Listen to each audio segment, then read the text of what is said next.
Welcome to El Regnum channel. If you are new to this channel, please do not hesitate to click subscribe and hit the notification bell for you to be more updated of the coming videos.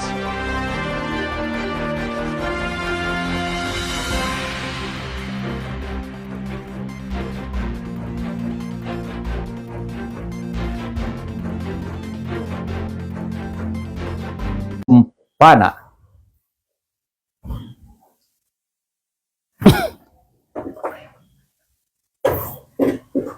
Okay, maraming salamat po, Are. So,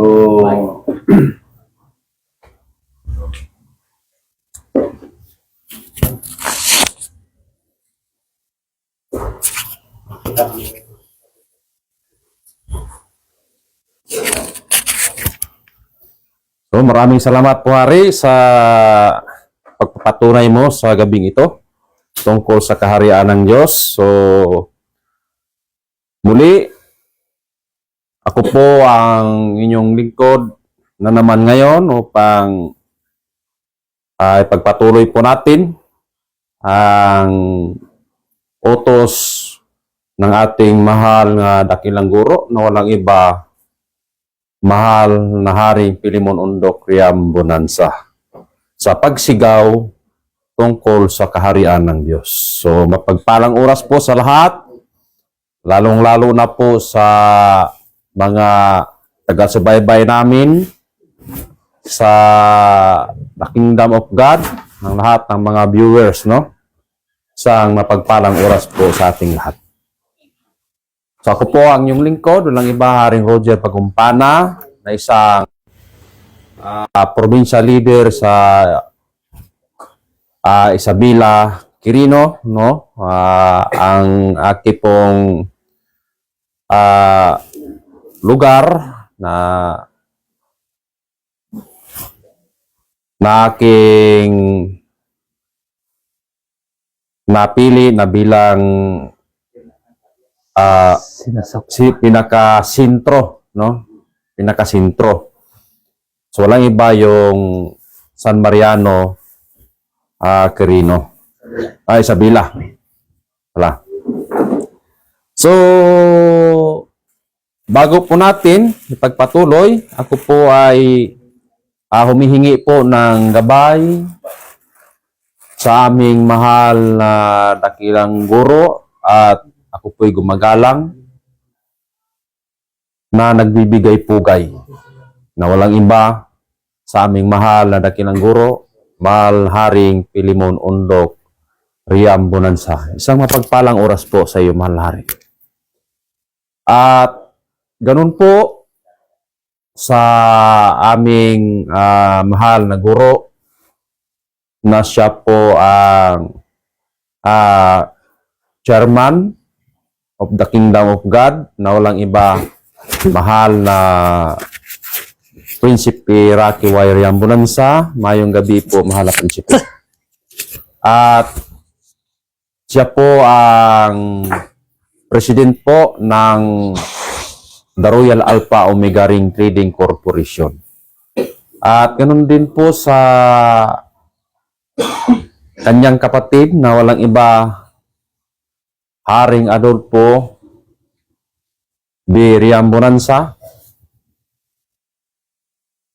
na siya po ang president ng PDDMC or Philippine Deuterium Development and Management and Corporation. No? Yan po ang dalawang company sa loob ng kaharian ng Diyos na walang iba ang pinagbigyan ng ating mahal na mahal na Hari Pilimon Undok Riam Bonanza, kundi yung kanyang dalawang anak, no?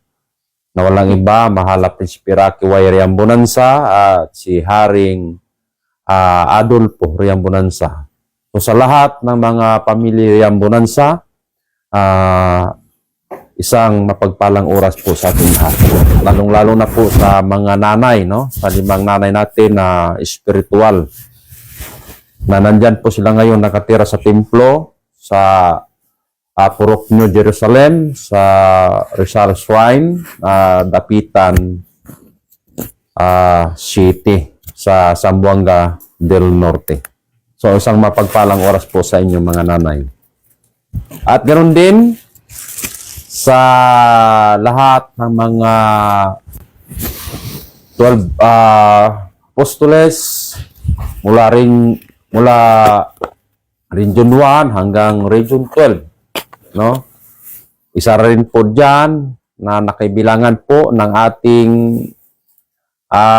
regional sa Region 2 na siya po ang aming regional director sa Region 2, walang iba, Haring Edgar Palolo Gutom, at ganun din po sa kanyang Rayna na walang iba, Rayna Rose Padillo Ligotom, at sa kanilang prinsesa na walang iba, Prinsesa Iliana Ligotom.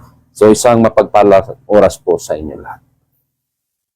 So, sa gabing ito, ako po na naman ay magpapatunay tungkol po sa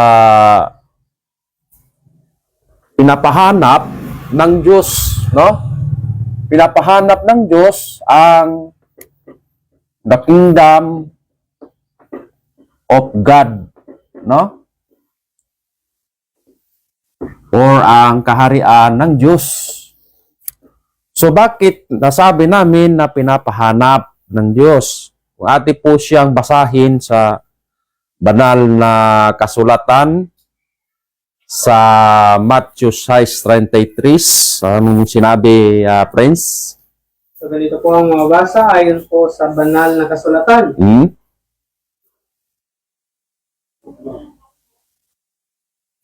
Datapwat hanapin muna ninyo ang kanyang kaharian at ang kanyang katwiran, at ang lahat ng mga bagay na ito ay pawang idaragdag sa inyo. Yon.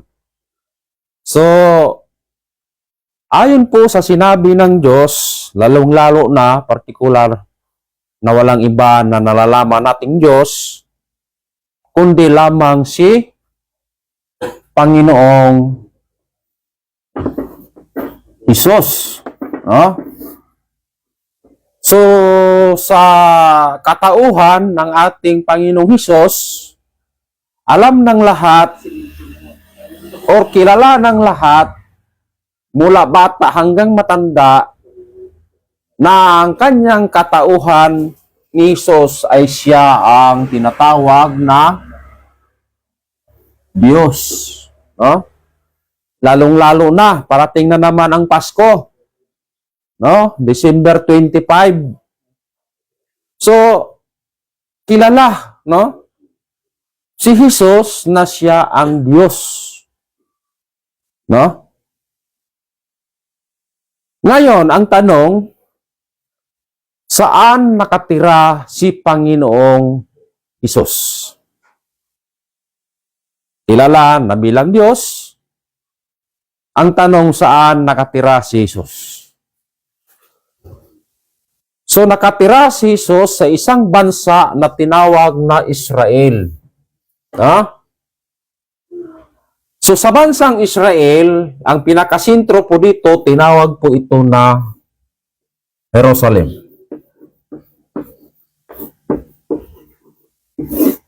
Kasi iyan ang sintro.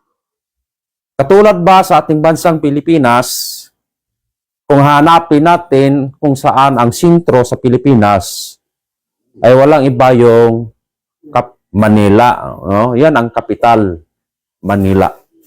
Pagdating dito din sa bansang Israel, so ang kapital sa bansang Israel o sintro, tinawag po siya ng Jerusalem. No? Doon sa bansang sa lugar na Jerusalem, doon doon din ang tinatawag na Bethlehem, no? Bethlehem. So ibig sabihin, ang tanong, sino ang pinanganak sa Bethlehem? No? So walang iba, si Panginoong Hesus. No? Ngunit ang tanong, pag binanggit natin ang salitang Diyos, saan nakatira? Kung tatanungin natin ang lahat ng mga tao sa buong daigdig, pag binanggit ang Diyos, automatic yan yun doon ituturo sa taas ng kalawakan, no? Kalawakan. Doon yan agad ituturo sa kalawakan. Pero kung balikan natin, pag tanong natin, sino ba ang ating kilalang Diyos, agad ituturo si Jesus.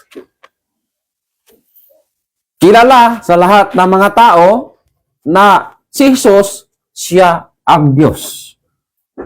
Pag binanggit natin ang Diyos, kung saan nakatira, agad ituturo sa taas ng kalawakan kung saan pa doon banda. No? Pero, kilala, saan nakatira si Jesus? Doon sa isang bansa, tinawag na Israel. Sa Jerusalem, saan nakasakop ang Bethlehem? Sa Jerusalem. Pagdating, sino ang kilalang Diyos? Si Jesus. Sino si Jesus? Diyos. Pagdating sa Diyos, saan nakatira? Sa taas ng kalawakan. Kaya klaruhin lang natin. Kasi ang programa ba ng Diyos ay tungkol sa kaharian ng Diyos. Bakit? Tungkol sa kaharian, sapagkat yan ang dala ng Diyos. Kasi ang plano ng Diyos sa daigdig, siya po ay maghari. Ano ang pakakilala natin ni Jesus? Hari. Di ba? Diyos. Walang hanggang pagkahari, walang hanggang pagka-Diyos.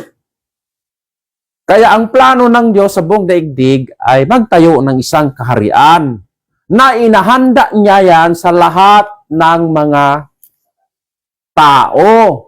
Kaya nga sabi ng Diyos, ayon sa Matthew 6:33, datapwat hanapin niyo muna ang kaharian ng Diyos. Ang tanong, bakit pinapahanap? No? Sabi ni Jesus, hanapin niyo muna ang kaharian ng Diyos. Bakit? Pag nahanapan ang kingdom of God or kaharian ng Diyos, nandun kasi siya nakatira. No? Kasi hindi yan magkahiwalay ang kaharian ng Diyos na sapagkat siya ang may-ari. Siya ba ang magtayo sa kaharian ng Diyos? So, pagdating sa kingdom of God, pag may magtanong ng mga tao, dahil ito po ang dulo, my God, relihiyon, agad ang sasabihin. Ngunit sasabihin namin sa inyo na ang kingdom of God, mga kapatid, ay hindi po yan religion. Non-religion, non-sectarian, non-profit, non-Russian, and non-political. Government of God means ay theocratic government. No?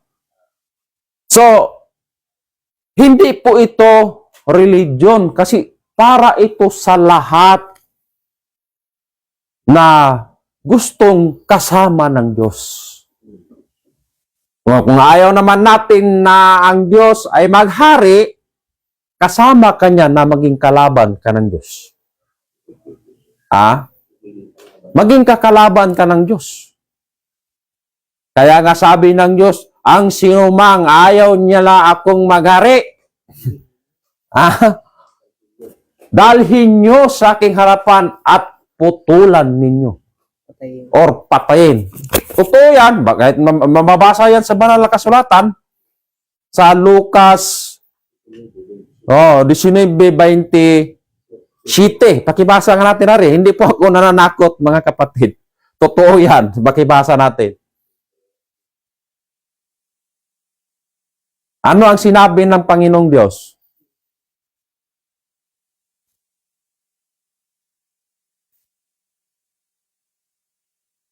So ganito po ang mababasa ayon po sa banal ng kasulatan.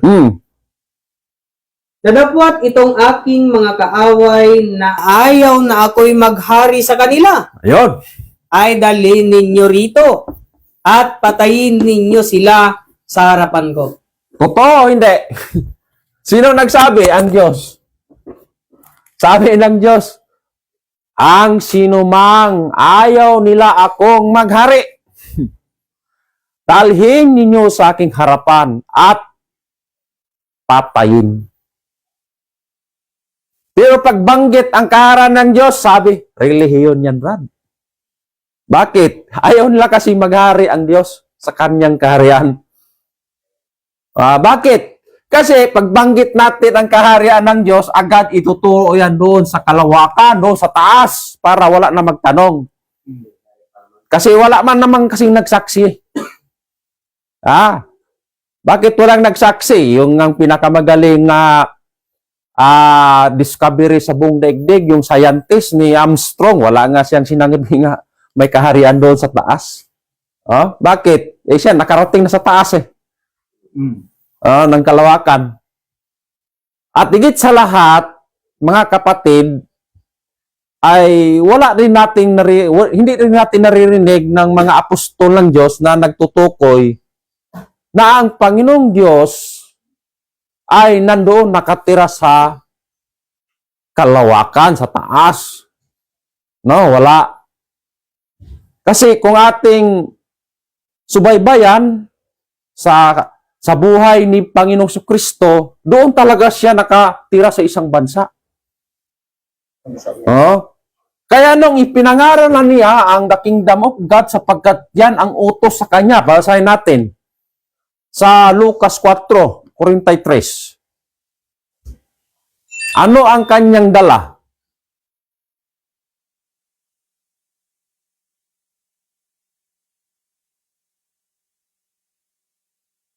Ano ang sinabi sa Lucas 4? So ganito po ang mababasa ayon po sa banal na kasulatan.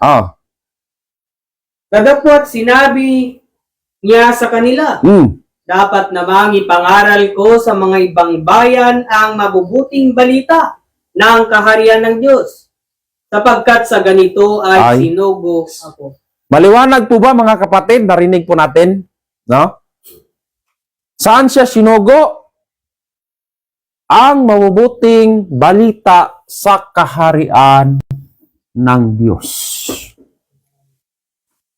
Pero pag tinanong ang kaharian ng Diyos sa lahat ng mga tao, ang iba naman, ayon sa kanilang pagkaalam, na ang kaharian ng Diyos ay nandoon sa tuktok ng langit. Ang iba naman may nagsasabi din na ang kaharian ng Diyos ay nasa puso. No? Ang iba din na nagsasabi, ayon sa kanilang alam, na ang kaharian daw ng Diyos ay nasilalim ng lupa. No? So alin kaya ang totoo? Yung mga sabing-sabi sa mga tao o yung sinabi ng Diyos? Na datapwat, hanapin niyo muna ang kaharian ng Diyos at ang kanyang katuwiran at ang lahat ng mga bagay na ito'y pawang maidaragdag. So ang tanong, paano natin ito hanapin? Sapagkat pinapahanap man naman ito, no? Pinapahanap ng Diyos sa lahat ng mga tao. No?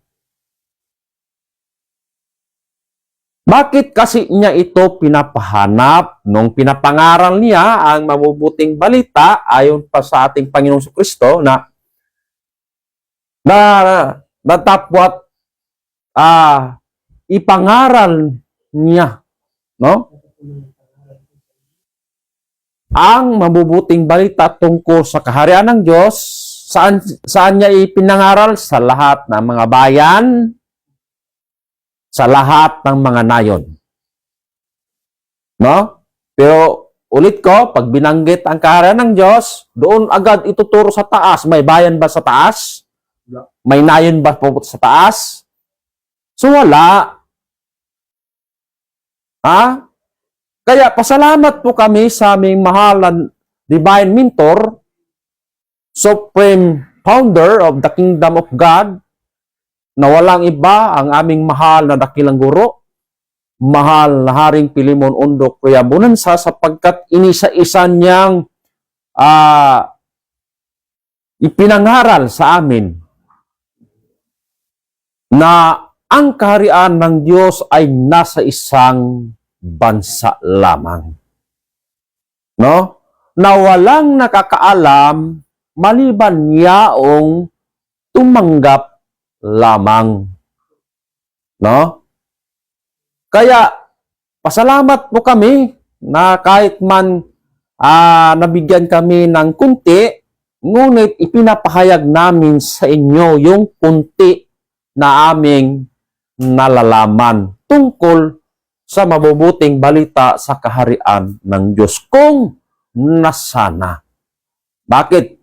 Kasi pinapahanap niya ito kung nasaan na ang kaharian ng Diyos. Sapagkat yung pinangaral niya ang mabubuting balita doon sa Jerusalem, ang tanong, tinanggap kaya ang ating mahal na Panginoon?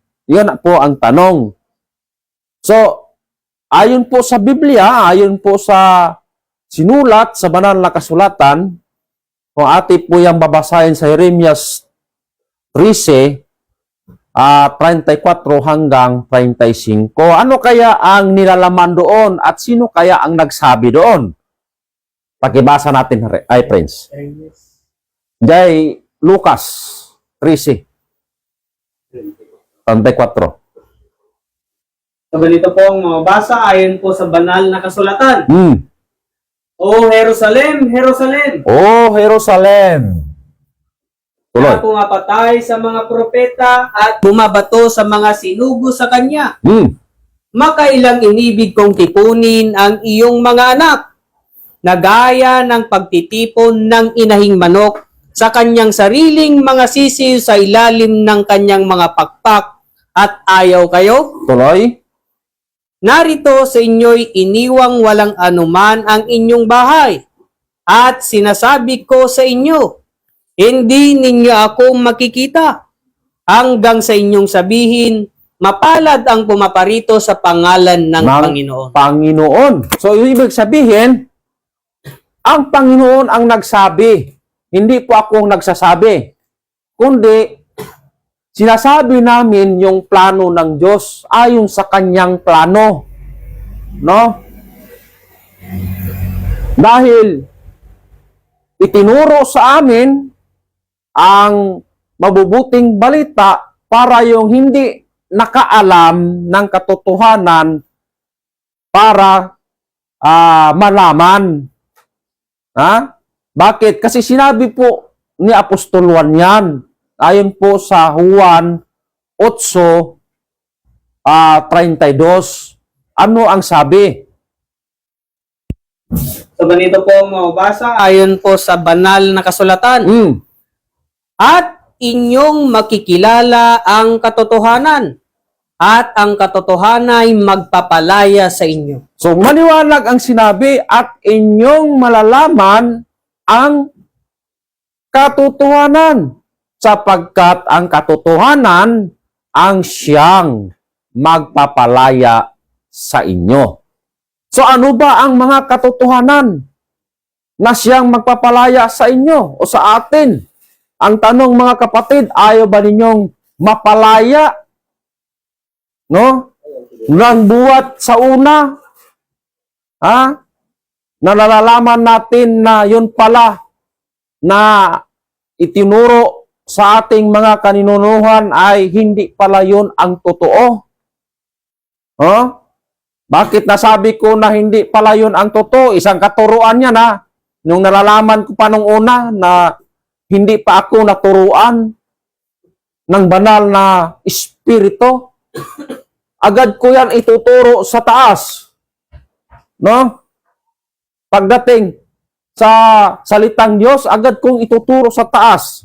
Bakit? Kasi yan ang tinuturo ba ng ating mga kaninunuhan ng buhat pa ng una. Pero, sinabi ng Diyos, kung darating ang katotohanan, ayon po sa Juan 16:13. Pakibasa natin, friends. So ganito po ang mababasa ayon po sa banal na kasulatan. Gayon may kung siya ang espiritu ng katotohanan Ayon. ay dumating, ay papatnubayan niya kayo sa buong katotohanan, sapagkat hindi siya magsasalita ng mula sa kanyang sarili, kundi ang anumang bagay na kanyang marinig. Ano ang Ang mga narinig? ito'y kanyang sasalitain at kanyang ipahahayag sa inyo ang mga bagay na magsisidating. Magsisidating. Naliwanag po yun, mga kapatid. Kasi hindi man siya tinanggap sa Jerusalem, sa kanyang bayan. Ano ang ginawa nila? Kaya nga sinabi ni Jesus, "Oh, Jerusalem, Jerusalem, aalis na ako sa inyo." Bakit? Ano ba kasi ang hiwaga ng Jerusalem? Kung basahin po natin ang hiwaga sa Jerusalem sa Jeremias 3:17, pakibasa natin, ano kaya ang hiwaga ng Jerusalem? So ganito po ang mababasa ayon po sa banal na kasulatan. Sa panahong yaon ay tatawagin nila ang Jerusalem na luklukan ng Panginoon. Tuloy. At ang lahat ng mga bansa ay mapipisan doon sa pangalan ng Panginoon sa Jerusalem. Hindi na rin lalakad pa man sila ng ayon sa pagmamatigas ng kanilang masamang kalooban. Ayon. Iyan pala ang hiwaga ng Jerusalem. Sabi ng Diyos, ang Jerusalem ay siyang luklukan ng Diyos. Anong pagkaalam natin, mga kapatid, pag sinabing luklukan?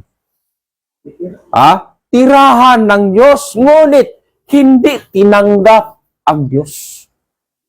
Hindi tinanggap. Lalo na ni Jesus. Bakit?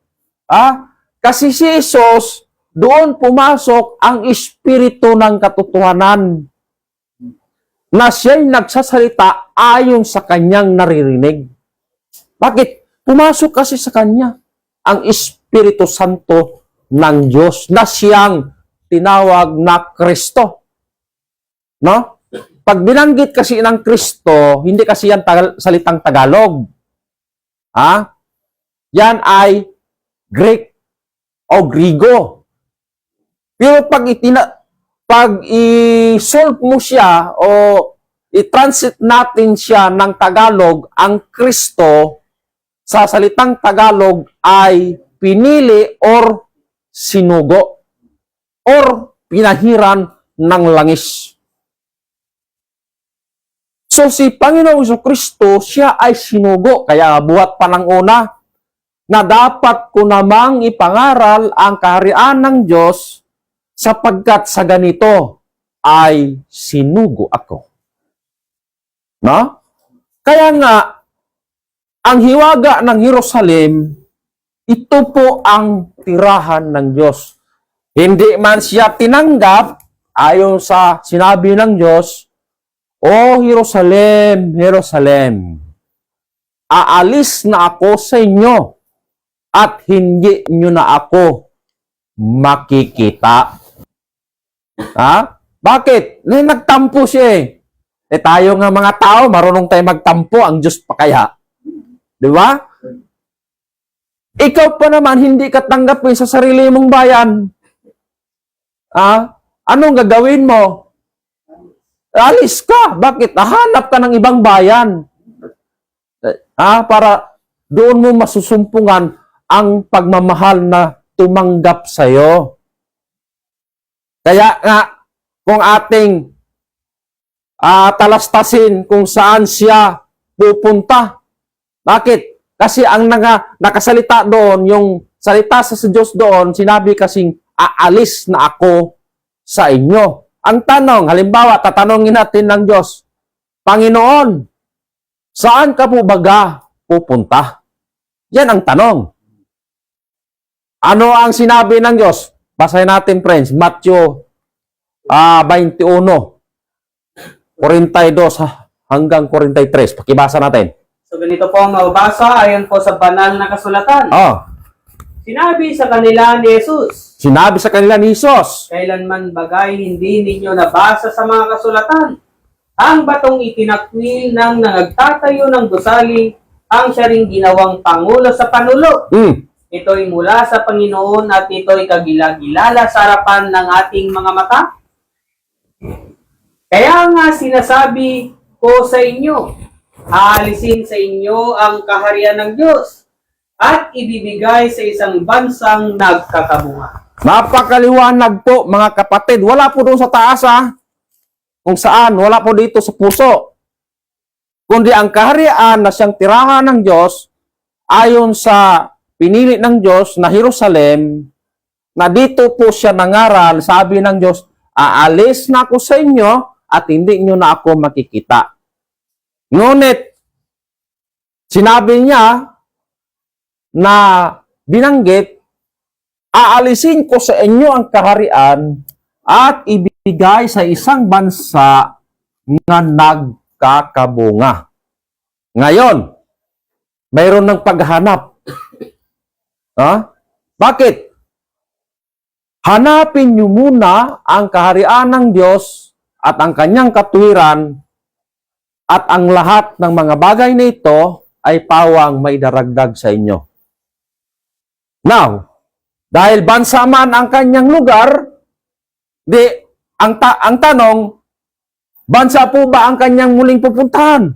Kasi umalis So, bansa pa rin. Tinawag niya itong bansang nagkakabunga.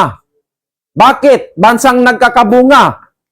Ito, papatunayan ko na sa inyo. Ayon po sa tinuro sa amin ng aming mahal na dakilang guro, kung anong bansa ang pinili ng Diyos. Bakit? Kasi kung ating babasahin po yan sa banal na kasulatan, ayon po kay Propeta Isaiah, sa 65:1. Pakibasa nga natin, friends. Anong sinabi ng Diyos? So, ganito po ang mababasa ayon po sa banal na kasulatan. Ako'y napagsasanggunian ng mga hindi nagsipagtanong tungkol sa akin. Tungkol sa akin. Ako'y nasusumpungan nila na hindi nagsihanap sa akin. Aking sinabi, narito ako, sa bansa na hindi tinawag sa aking pangalan. Sabi ng Diyos, narito ako sa isang bansa na hindi tinawag sa aking pangalan. Bakit? Hindi pa tinawag sa kanyang pangalan kasi hindi pa full payment na bansa na yon na maging kaharian ng Diyos.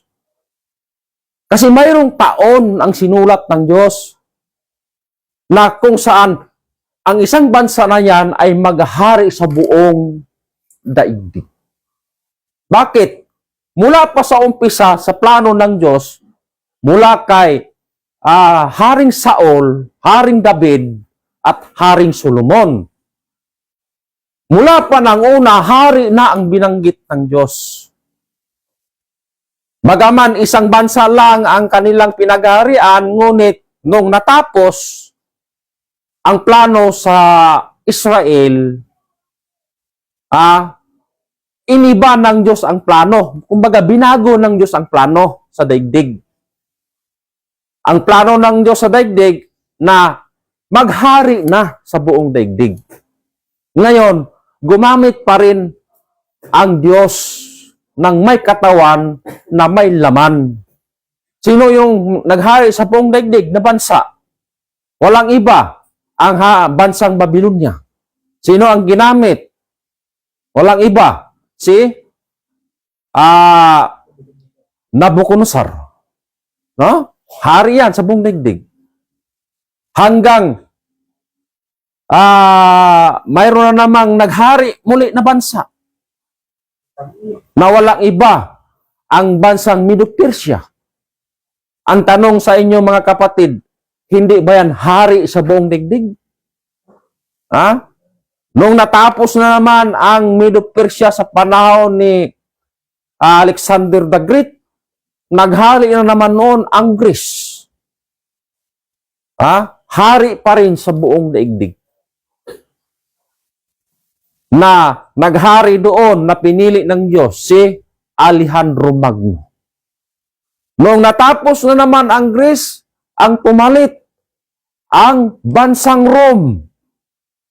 Naghari na naman sila sa buong daigdig. Ngunit natapos po sila sa taong 476 AD.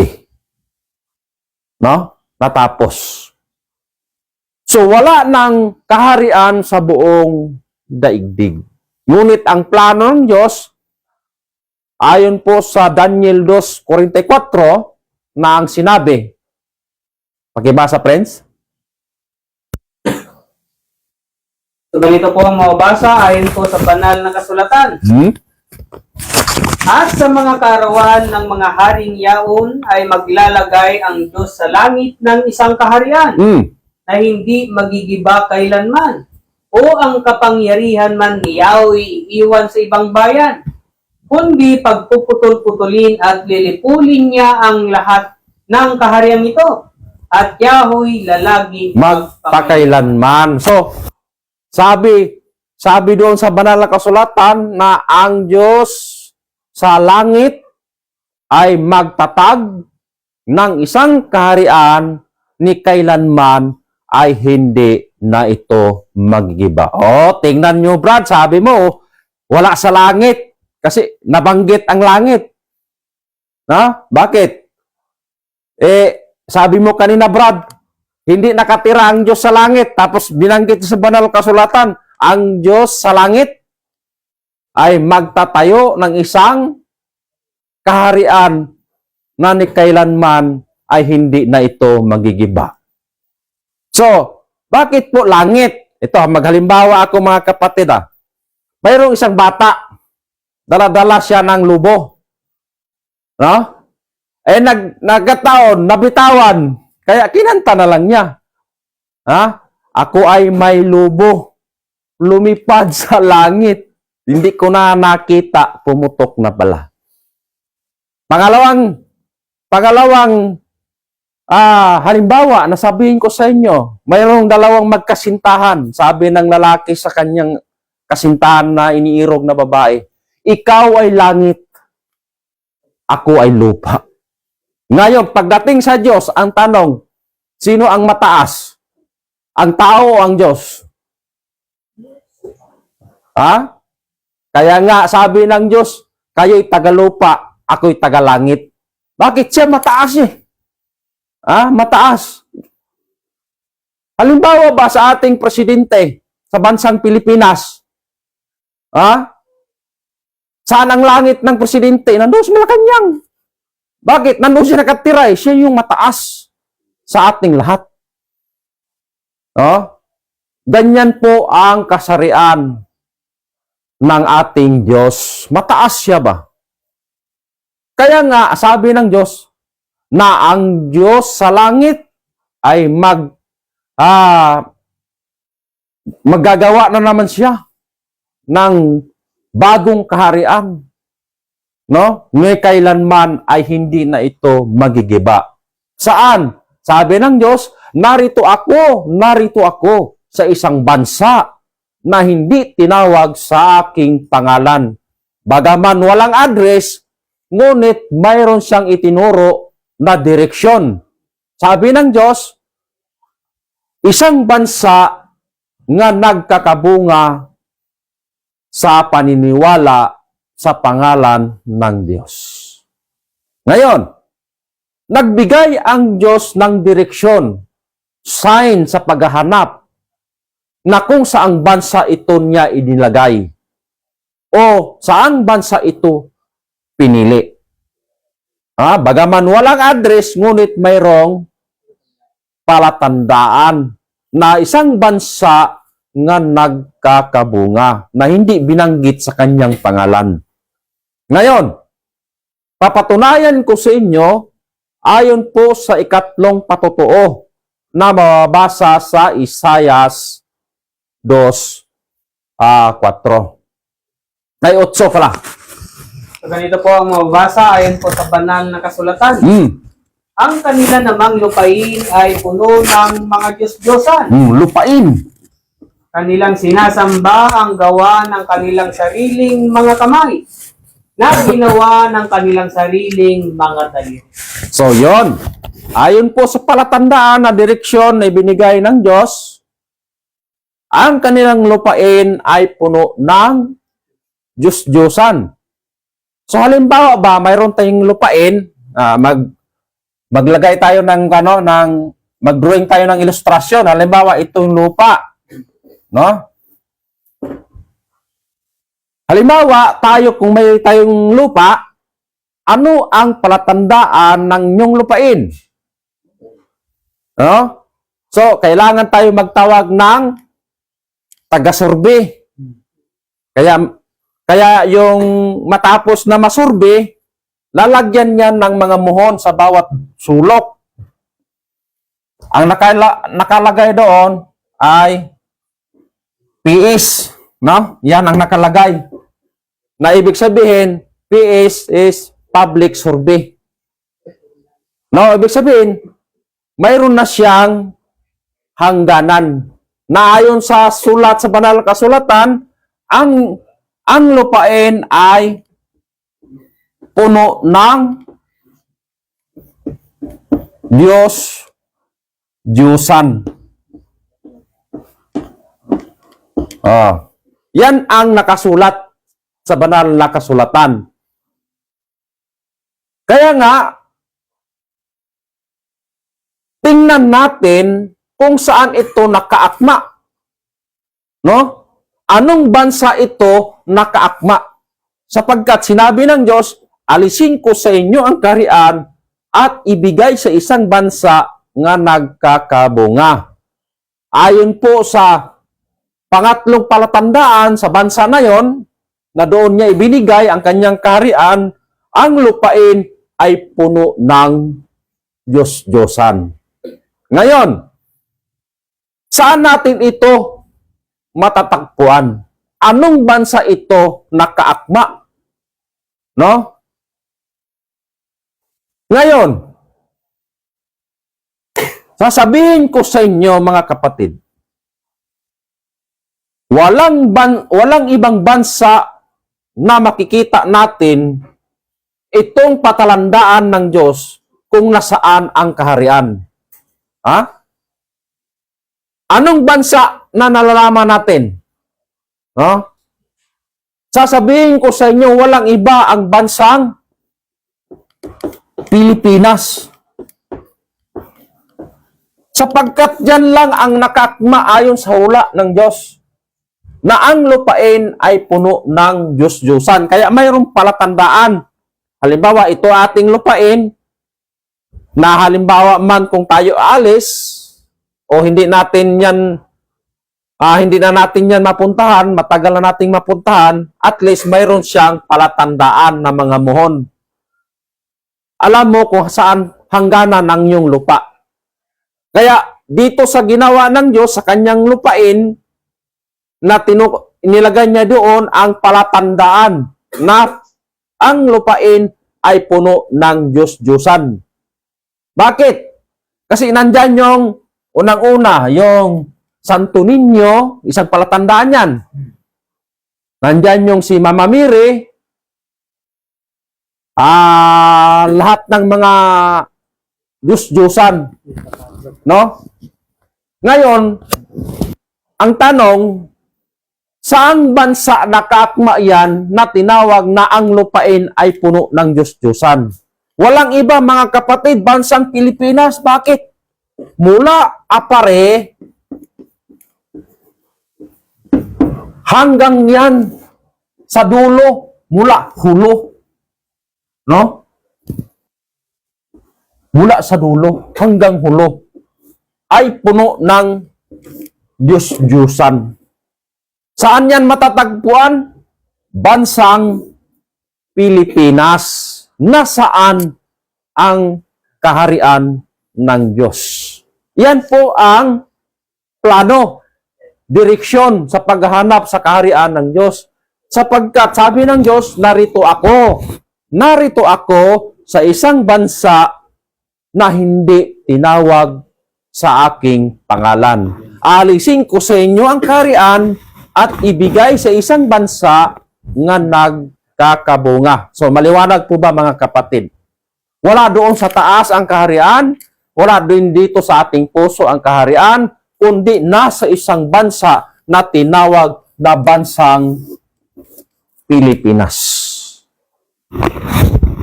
So, para higit nating maunawaan, mga kapatid, dadako na naman ako sa pang-apat na direksyon o pang-apat na patutuo para maging matibay ang ebidensya na aming ilalahad sa inyo.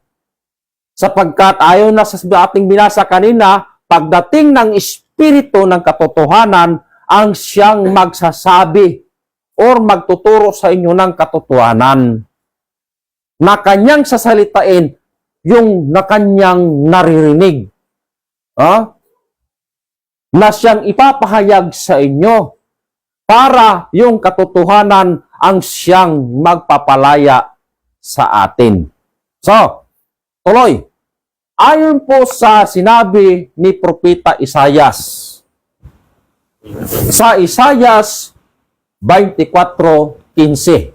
Pakibasa natin, friends. Ganito po ang mabasa ayon po sa banal na kasulatan. Kaya't luwalhatiin ninyo ang Panginoon sa silanganan. Sa silanganan. Sa makatuwid bagay ang pangalan ng Panginoon, ng Diyos ng Israel, sa mga pulo ng dagat.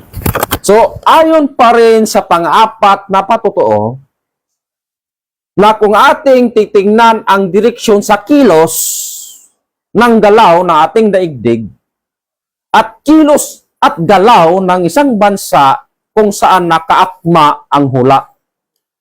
No? Ayon po sa hula ni Propeta Isaias na yung Diyos sa Israel nagpapahanap. Saan natin hanapin? Doon sa malayong silangan sa mga pulo-pulo ng dagat. Yung Diyos ng Israel. Ang tanong, sinong alam natin ng Diyos sa Israel? Di ba walang iba si Panginoong Hesus Kristo lamang? Siya ang Diyos ng Israel. Bagaman hindi siya tinanggap, kaya pumunta siya sa malayong silangan. Sa mga pulo ng dagat, bansa pa rin. So ang tanong, ano kaya ang ating matatagpuan o makikita doon sa malayong silangan na direksyon na sinabi ni Propeta Isaias sa mga pulo ng dagat? So kung gagamit tayo ng ating Google Map o sa encyclopedia, mayroon doong apat na bansa na doon sa malayong silangan. So, unang-unang bansa na makikita natin doon sa mga pulo ng dagat ay ang bansang Japan. Pangalawa, yung Indonesia. No?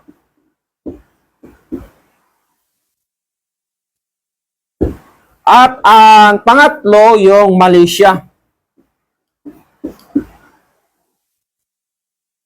Malaysia. Yan ba, friends?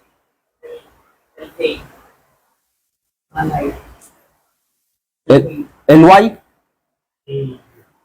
Sorry?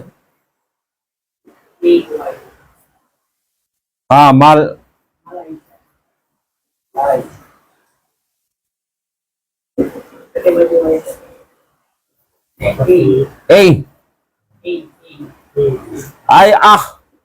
As in. Yan. Y. Malaysia. Para sakto team spelling na. ay. Yan. So, tama. Yung pang-apat, bansang Pilipinas. Yan. So, dito natin malalaman ngayon kung anong bansa kaya ang pinili ng Diyos.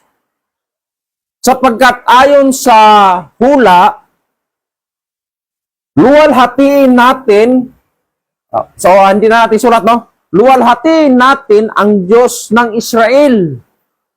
Saan? Doon sa malayong silangan sa mga puno ng dagat. So, ayon sa direksyon, luwalhatiin. No? So, para malaman natin, gagawa tayo ng election board. No? Election board.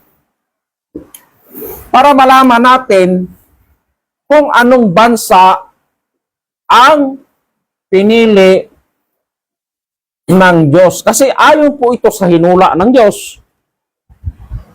No? So ngayon, titingnan po natin, ang bansang Japan po ba ay niluwalhati ng mga tao si Panginoong Jesucristo? So, ibig sabihin, wrong. Hindi niluwalhati. Bakit? Kasi sila ay mga Buddhism. No? So, hindi talaga nila luwalhatiin si Panginoong Jesucristo. Lalong-lalo na ngayon. Pasko pa naman. Dapat mag-celebrate din sila ng Pasko. So, hindi po nila tinanggap na luwalhatiin nila ang ating Diyos. So, dadako tayo sa pangalawa, ang bansang Indonesia. Ang tanong, niluwalhati ba nila ang ating Panginoong Jesucristo na siyang Diyos ng Israel? So, hindi pa rin. Kasi, ang Indonesia, tinawag sila na Indonesim. No? So, dadako tayo sa pangatlo. Ang bansang Malaysia po ba ay ayon po sa hula ni Propeta Isaiah ay niwalhati ba nila ang Panginoong Diyos? So, hindi pa rin. Bakit? Kasi sila po ay Taoism. No? Talaga hindi nila luwalhatiin si Panginoong Kristo na siyang Diyos. Ngayon, dadago tayo sa pang-apat na siyang bansang Pilipinas. Ang bansang Pilipinas po ba ay niluwalhati ang ating Panginoong Kristo? Siyempre, tunay, ibig sabihin, check, bakit? Lalo lang ngayon, parating ng December 25. No? Talagang, lahat talagang Pilipino niyan na hindi pwedeng mag-celebrate ng Pasko. Kasi, para matupad ang hula na, luwalhati ninyo ang Panginoong Diyos ng Israel doon sa malayong silangan sa mga pulo ng dagat. Ngayon, tanong, dadako po tayo sa pangalawang patotoo. Ayon sa sinalaysay ng ating unang patotoo, excuse me. Ayon po sa sinalaysay ng unang nag-preach na walang iba si Prince J.B. Salis na isang provincial leader sa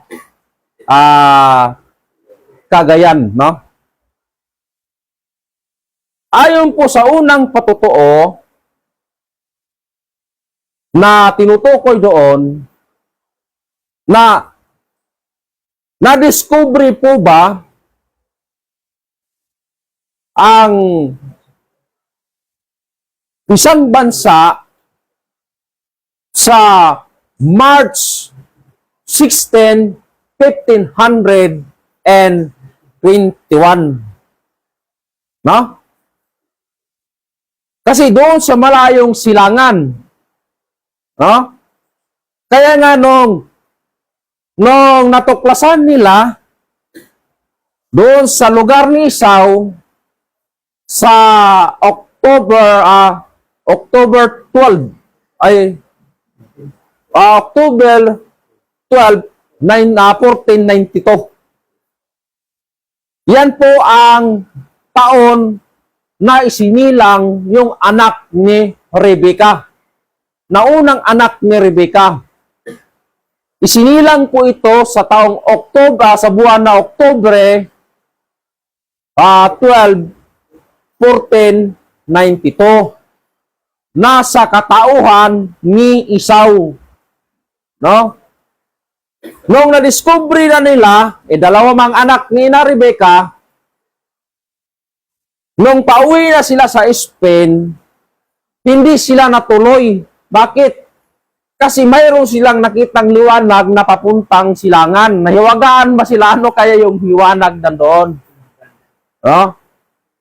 Ayon po sa ulan ni Isaias, luwalhatiin ninyo ang Panginoong Diyos ng Israel doon sa malayong silangan sa mga pulo ng dagat. Kaya ano kaya yung nandoon sa malayong silangan sa mga pulo ng dagat? Kaya nung dumating sila sa March 16, 1521 sa lupain ni Jacob. Bakit Jacob? Kasi yun ang hinula ng Diyos na ikalawang anak ni Rebecca. Kaya nga sinabi ng Diyos, hindi na ikaw tatawagin Jacob, kundi Israel na, sapagkat nakipunyagi ka sa Diyos at sa mga tao at ikay nanaig. So, ayon po sa discovery, sa unang patutuo, na na-discovery ang isang bansa na walang iba sa taong March 16, 1521, no? March 16, 1521. So, dadako tayo dito. Sa isang bansa, no? Ang bansang Japan po ba ay na-discover sa March 16, 1521? So, ibig sabihin, mali, no? Wrong. No? March 16, 1521. So, ang bansang Japan po ba ay na-discover sa March 16, 1521? So, mali. Ngayon, padako tayo sa ikalawang bansa na tinawag na Indonesia. Ang Indonesia po ba ay na-discover sa taong March 16, 1521? So, hindi pa rin. So, dadako tayo sa pangatlo, bansa na tinawag na Malaysia. Ang bansang Malaysia po ba ay na-discover sa taong March 16, 1521? So, hindi pa rin. So, dadako tayo sa pang-apat, ang bansang Pilipinas. Ang tanong, mga kapatid, ang bansang Pilipinas po ba ay na-discover sa taong March 16, 1521? So, tunay, no? So, ibig sabihin, check. Kasi pinapatunayan po yan ni Magellan. Ferdinand Magellan. Na, noong na-discover nila, sa March 16, 1521, bumalik sila sa kanilang bansa na tinawag na Espanya, dahil sila po ay mga Espanyol, ibinalita nila doon sa kanilang hari na si King Philip II na mayroon silang isang isla na natuklasan doon sa malayong silangan na wala pang pangalan. No? Kaya pinabalik ni King Philip na sinadjust po niya na isunod nyo na lang sa aking pangalan. Kaya, nung bumalik sila dito sa ating bansa, tinawag po na ito na Las Islas Pilipinas. No? Sa March 16, 1521. 21. Yan po ang pakadiscovery doon sa pangalawang anak ni Rebecca na si Jacob. No? Ngayon, dadako na po tayo sa pangatlong patotoo. Ayon po sa binahagi ng ating kapatid na isang barangay leader sa bayan po ng Madela na walang iba, Haring Nelo Piris, na ang isang bansa po ba ay namarsyalo sa taong 1972? No? No? Sa taong 1972. Ngayon, dadako tayo sa isang bansa. Ang bansang Japan po ba ay namarsyalo sa taong 1972? So, hindi. No? Ibig sabihin, wrong. Bakit? Ay, kung digmain ko yan, may marsyalo mo sila yan, nako, matatapang pa naman ng mga tao dyan. Ha? Kaya marunong silang makidigma. No? Ngayon, nadako tayo sa pangalawa. Ang bansang Indonesia po ba ay namarsyalo sa taong 1972? So, hindi pa rin. Bakit? Kasi matatapang po yan. Makidigma talaga po yan. Ngayon, dadako po tayo sa pangatlo na siyang bansang Malaysia. Ang bansang Malaysia po ba ay namarsyalo sa taong 1972? So, ibig sabihin, hindi pa rin nakakmaayon sa hula. No? Bakit? Kasi sila po ay talagang nag-aral din sila na makipagdigma. Ngayon, nadako po tayo sa bansang Pilipinas. Ang bansang Pilipinas po ba ay namarsyalo sa taong 1972? So, ibig sabihin, tunay, check. Bakit? Sa panahon po yan ni Ferdinand Marcos Sr. Sa taong 1972, namarsyalo po ang bansang Pilipinas para kumpiskahin ni Pangulong Presidente Marcos Sr. yung mga armas ba na walang lisensya, tulad na lang ng mga baril na walang lisensya. Kaya nga, nung pinakumpiska niya, isinadjust po niya ito na ihulog doon sa gitna ng karagatan. Ngunit nakita man ito ni First Lady Imelda Marcos na pwede pa itong pakinabangan. Kaya suggest niya, idala nyo na lang yan doon sa pagtunawan ng mga bakal at gagawin ninyo ng mga sudsud tiarado, buning, kumpay, lahat na kung anong klaseng gamit sa bukirin. Yan ang hula ba sa ikalawang patotoo. So, ibig sabihin, ang nakakuha doon sa hula, walang iba ang bansang Pilipinas. So, dadako na po tayo sa pang-apat na patotoo.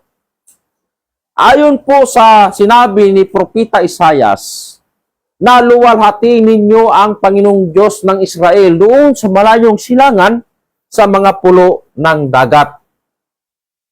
No? Ngayon, ang tanong, ang bansang Japan po ba ay nasa malayong silangan sa mga pulo ng dagat?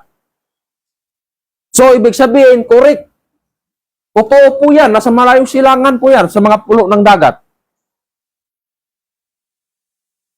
Pangalawang bansa, ang bansang Indonesia po ba, ayon sa hula, na nasa malayong silangan sa mga pulo ng dagat? So, tunay pa rin. Check pa rin sila. Pangatlong bansa na siyang Malaysia. Ang tanong, ang bansang Malaysia po ba ay nasa malayong silangan sa mga pulo ng dagat? So, tunay. Ibig sabihin, correct pa rin. So, dadako po tayo sa pang-apat na siyang bansang Pilipinas. Ang bansang Pilipinas po ba, mga kapatid, ay nasa malayong silangan sa mga pulo ng dagat? So, ibig sabihin, tunay. Check. No? Or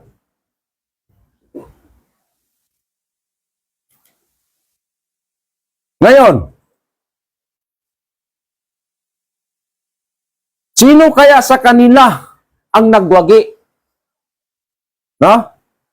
Kasi kung ating babasahin sa banal na kasulatan para masabi natin kung anong bansa ang pinili ng Diyos, bagaman sila po ay nagpaligsahan ayon po sa banal na kasulatan, kung babasahin po dyan natin sa 1 Corinto 9:24. Tanong sinabi, friends? So ganito po ang mababasa ayon po sa banal na kasulatan. Hindi ba ninyo nalalaman na ang mga nagsisitakbo sa takbuhan ay tumatakbong lahat? Ngunit isa lamang ang tumatanggap ng gantimpala. Magsitakbo kayo gayon upang magsipagtamo kayo. Ayun. Ayon po sa banal na kasulatan, di ba hindi nyo ba nalalaman na silang lahat ay nagsitakbo? Ngunit isa lamang ang makatanggap ng gantimpala. Ngayon, ang tanong, sino kaya ang mapalad na bansa ang nakaakma ayon po sa hula ng Diyos para doon niya ibigay ang kaharian ng Diyos? Kasi alisin ko sa inyo ang kaharian at ibigay sa isang bansa nga nagkakabunga. Ngayon, dadako tayo sa chiking, no? Ang bansang Japan ay mayroon pong isa na nakuha or correct. Ang bansang Indonesia ay mayroon ding isang correct. Ang bansang Malaysia po ba ay mayroon ding isa yung correct. Ang bansang Pilipinas na siyang pang-apat, mayroon ding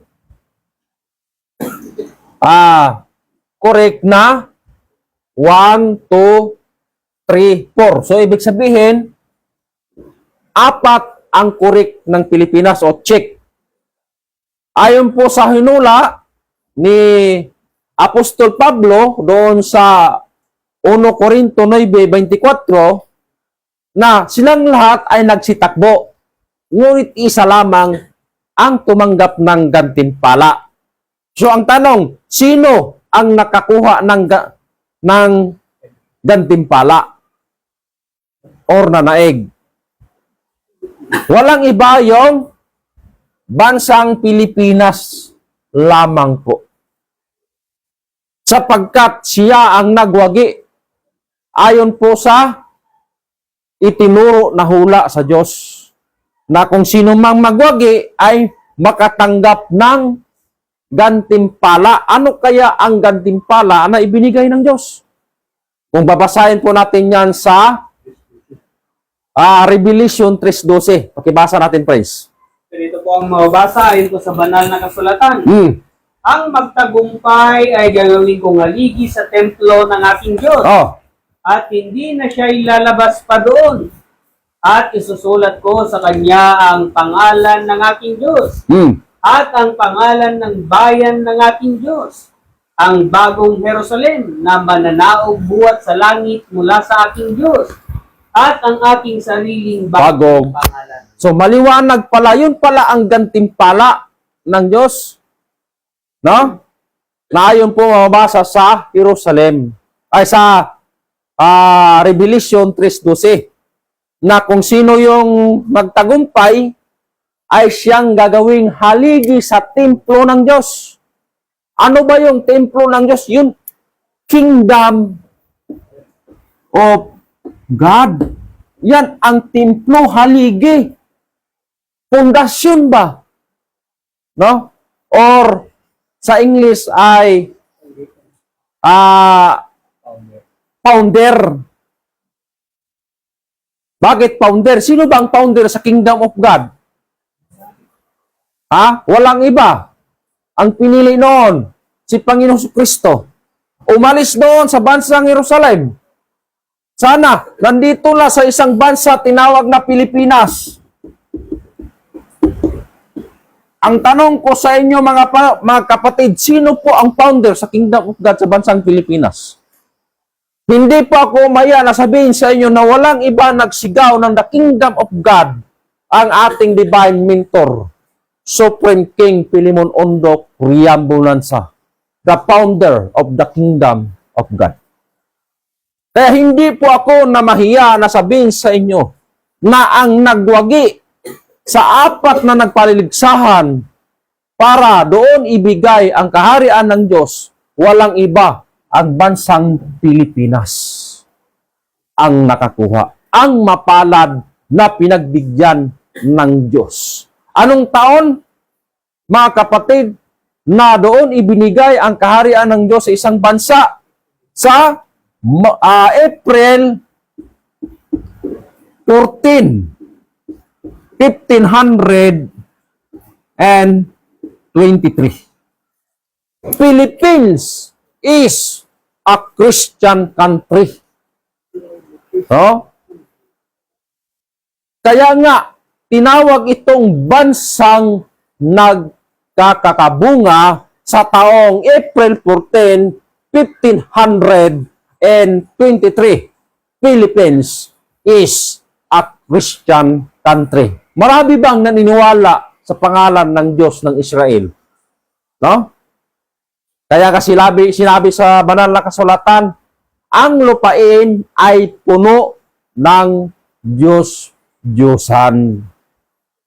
Ngayon, saan na lang matagpuan yan? Bansang Pilipinas. Pagdating na naman dito sa pang-apat na patutuo sa kaharian ng Diyos, walang iba, Pilipinas pa rin. Kaya hindi ba tayo masaya na ang bansang Pilipinas ay doon ipinagkaloob ng Diyos ang kanyang kaharian? Ngunit mayroon na siyang bagong sariling pangalan. No? Kasi hindi naman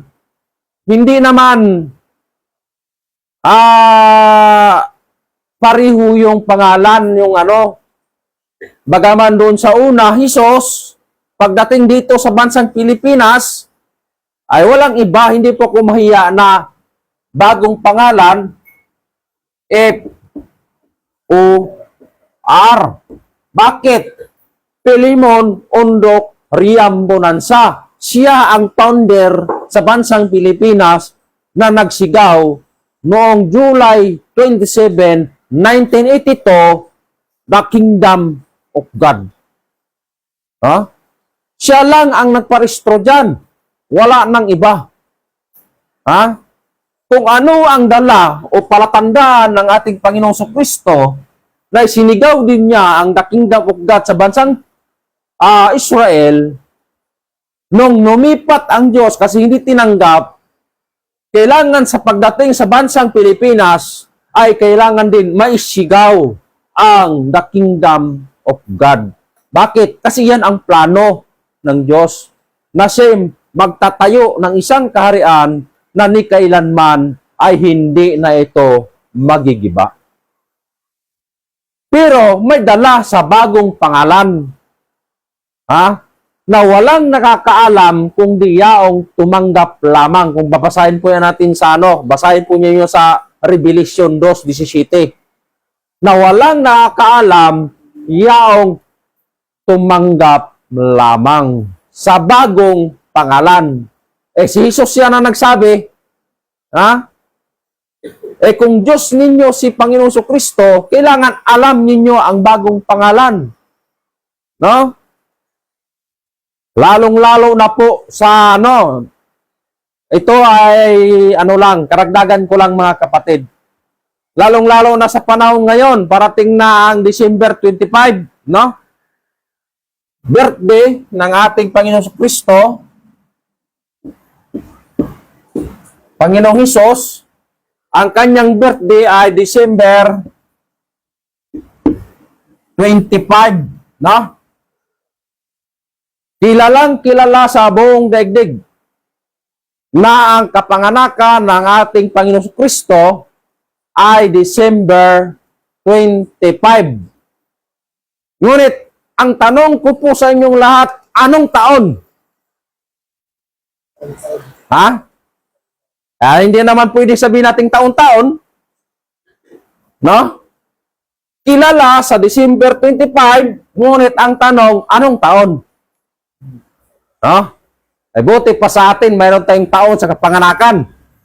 Sa akin, alam ko yung kapanganakan ko eh. No?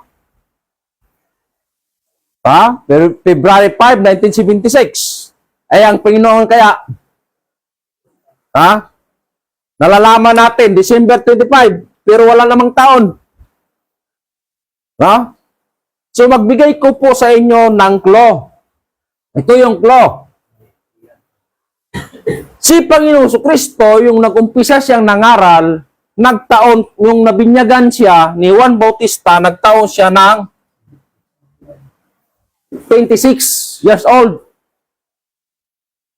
Nung nangaral siya, sa loob ng 3 years and a half, kas agtawin isuna iti 30. Na? 30. Kasi, hindi naman siya nagtuloy kasi ipinako naman yan sa cross. Ibig sabihin, namatay. Nagtaon siya ng 30, nawala na siya. So, kung atong ating minus, no? 26. Kung ating i-minus po yan, mga kapatid, isubtract natin yung 26 na siyang bautismo o pagbinyag ni Juan Bautista sa taong 26 years old. Kung ating i-minus po yan sa 30 na siyang nag-umpisa siyang nangaral sa kaharian ng Diyos sa bansang Israel, mayroon po siyang sukat na negative 4 or negatibo 4. No? Yan po yung sukat na kung ating i-minus. Ngayon, lumabas man ang negatibo 4. So, ibig sabihin, itong negative 4, doon isinilang si Panginoong Kristo sa Millennium 4 o Millennium 4. No? So, ibig sabihin, mga kapatid, sa panahon yan, sa paghari ng Roma. No? Paghari ng Roma. Ngayon, paano natin ito maikwenta ang December 25? No? Ngayon, paano natin i-solve yan? Kung yan ba talaga ang tunay na kapanganakan ni Panginoong Kristo? December 25. Paano i-solve natin yan? Samantala, maliwanag yan, nakasulat sa banal na kasulatan yan na nung siya bininyagan, nagtaon ng 26 years old. Nangaral siya sa Jerusalem ng 3.5 years, kas agtawin o agtaon ng 30 years old. So, gagamit talaga tayo ng kanyan, algebra. Si algebra yan kasi mataas yung di ba, friends? Kung hindi natin alam ang algebraic addition, hindi natin makuha talaga yung negatibo 4. So, gagamit tayo talaga ng algebra po dyan. Kasi, find the difference kung ano yung mataas. Kasi sa algebra kasi, yung mataas ang kinukuha ba na parang yung sign sa denominator. Kasi ang algebraic, mataas yung denominator.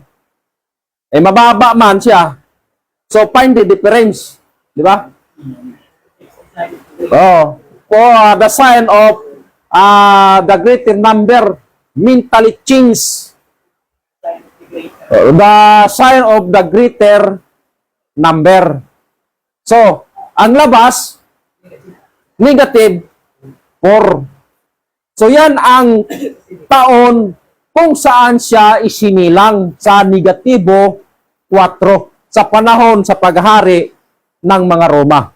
So, kaya nga ang tanong ko po sa inyo mga kapatid, nasaan ang kaharian ng Diyos? Walang iba, hindi po kumaya ayon po sa itinuro sa amin ng aming divine mentor, mahal na Haring Pilimon Ondok Riamburansa, ang bansang Pilipinas. So mabuhay po tayong lahat sa bansang Pilipinas na pinagkaluban ng Diyos sa kanyang kaharian mula Luzon, Visayas at Mindanao, sa lahat ng nanonood ngayon, lahat ng mga viewers namin sa gabing ito, taga-subaybay sa The Kingdom of God sa palatuntunan Consumatum Est. Maraming salamat po sa atin lahat. Pagpatuloy po natin para malalaman po natin ang katotohanan. Bagaman kung mayroon kayong alam, at least madagdagan, no? Hindi namin sasabihin sa inyo na papasok na kayo sa amin, kundi yung nalalaman ninyo, lalo pa yung madagdagan. Kaya nga sinabi ni Apostol Pablo na hindi tayo sinadaras ba na lilipat, no, ng ating paniniwala. Bagaman tayo po ay mananatili sa ating paniniwala. No? At least, nandito tayo. No? Nandito tayo sa loob ng bansang Pilipinas. Kano pa yung reliyon mo? Nandito ka sa loob ng Pilipinas. Ang tanong, saan po itatayo ng ating Panginoong Diyos ang kanyang kaharian? Sa bansang Pilipinas, nasaan ka ngayon nangaral ng mabubuting balita? Sa bansang Pilipinas pa rin. So, ibig sabihin, nandito ka sa loob ng kaharian ng Diyos. Bagaman, iba-iba ang ating tinanggap ng pagbahagi ng mga tao para sila po ay malihis ng kasamaan. Kasi ang plano ng Diyos, bakit mayroong tinatawag na religion group? Ang purpose ng ating Panginoon para maalis ang mga tao sa masamang gawain. Kaya mayroong mga pastor, mayroong tinawag na ministro, mayroong tinawag na mga guro, sapagkat ginamit silang lahat ng Diyos para ang mga tao ay hindi magkamali at hindi magkasala. No? Kaya nga, ang pinakapanganay sa lahat, ang kaharian ng Diyos. Bakit? Dito kasi ang Diyos nakatira eh. Yan ang panganay sa lahat. No? Aakayin ng mga religion group, ang mga tao upang turuan ng mabubuting gawain para makapasok sila sa kaharian ng Diyos. Bakit? Kung basahin natin ang banal na kasulatan, ayon po sa Gawa 14:22. Pakibasa natin, friends. So, ganito po ang mabasa ayon po sa banal na kasulatan, na pinatitibay ang mga kaluluwa ng mga alagad at inaaralan sila na magsipanatili sa pananampalataya. At sa pamamagitan ng maraming mga kapighatian ay kinakailangan magsipasok tayo sa kaharian ng Diyos. Maliwanag po yan. Hindi kami naninira, kundi nagbigay kami ng bahagi ayon sa itunuro sa amin para madagdagan ang inyong kaalaman. No? Hindi namin nasabihin na, papasok kayo dito sa amin, sa Kingdom of God. Kami po yung totoo. Hindi. Bawal po yan. Bawal. Kaya ang tinuro sa amin ng aming guro na kailangan friendly precision. Walang siraan. No? Kundi ipapahayag ang katotohanan. Yung katotohanan. Kung alam nyo kung ano yung tama, diin lang kunin nyo. No? Yun ang idagdag ninyo sa inyong kaalaman, mga kapatid. So muli, maraming salamat po sa ating lahat. Lalong-lalo na po, pasalamat ako ngayon sa ating kapatid din dyan sa Santiago, no? Na walang iba si Haring Romel Tadya. Hari, mayong gabi, Hari. At kay Reyna Marites Aljabar at kay Reyna Gloria Abogado de Leon, no? At si ating municipal leader po diyan, no? Walang iba, Haring Redentor Domingo. Hari, mayong gabi. At mga. So muli, ibabalik ko na po ang pangangaral na walang iba si Haring Gerson del Rosario. Hari,